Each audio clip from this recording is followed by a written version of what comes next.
নমস্কার। আজকের রাত 8টায় রিপাবলিক বাংলায় ময়ূকদার সঙ্গে আমার একটি প্রোগ্রাম ছিল, যে চাকরিহারাদের অভিশাপে মমতা বন্দ্যোপাধ্যায় চাকরি খুঁজছেন, চাকরি চাইছেন কংগ্রেস নেত্রী মাননীয়া সোনিয়া গান্ধীজির কাছে। বৃষ্টি হয়েছে, রাস্তায় প্রচণ্ড যানজট। আমি স্টুডিওতে যখন এলাম তখন 8টা 42। অনিবার্য কারণবশত আজকের সেই প্রোগ্রামটি হয়নি।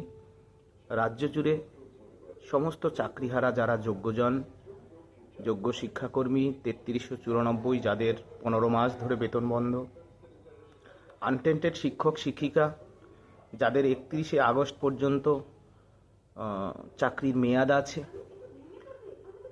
প্রত্যেকেই আপনারা গভীর উৎকণ্ঠা, উদ্বেগ, দুশ্চিন্তা নিয়ে সবাই অধীর আগ্রহে অপেক্ষা করছিলেন আজকের রিপাবলিক বাংলার স্টুডিও থেকে চাকরিহারাদের উদ্দেশ্যে কি বার্তা রাখি।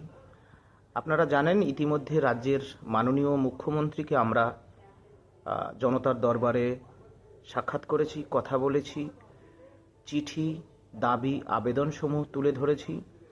যে উদ্ধারকৃত সিবিআইয়ের যে ওএমআর প্রকাশিত হয়েছে শিক্ষকদের ক্ষেত্রে এবং শিক্ষাকর্মীদের ক্ষেত্রেও আগামী দিনে হবে, সেই ওএমআরের প্রাপ্ত নম্বর, একাডেমিক এবং যে 10 ইন্টারভিউ ছিল, সুপ্রিম কোর্টের যে 3রা এপ্রিলের রায়, সেই রায় মেনে ফ্রেশ সিলেকশন হয়নি।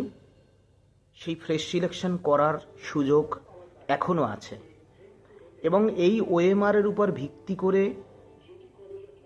আনটেন্টেড শিক্ষক শিক্ষিকা এবং শিক্ষাকর্মীদের তালিকা আর টেন্টেড শিক্ষক শিক্ষিকা এবং শিক্ষাকর্মীদের তালিকা পৃথকভাবে প্রস্তুত করে সুপ্রিম কোর্টে যে কিউরেটিভ পিটিশন রয়েছে, সেখানে যদি রাজ্য সরকার